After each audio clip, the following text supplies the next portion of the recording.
Bé, en arribar el cap de setmana a la mar del Saler de València es fa escenari de la pesca amb caiac, un esport que està ara de moda, tot i que amaga una tradició mil·lenària, la dels esquimals. A València ja tenim el primer club federat d'esta batalla entre l'home i el peix. Amb els primers rajos de sol, 70 llaus de mar arriben a la platja del Saler. Viene gente de Sueca, viene gente de Palmeras, de Murcia, bueno, un poquito de todo. Dins la mar, el caiac i la pesca esportiva es fusionen perquè nasca el seu fill, la pesca amb caiac.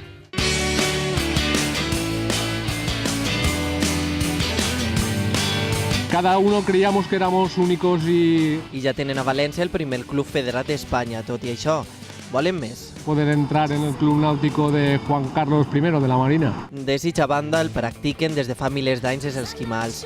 Ja els hauria agradat això.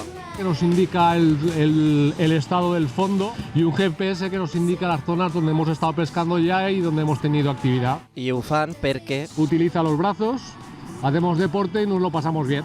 un esforç que la mar els compensa amb peces úniques i unes vistes d'enveja.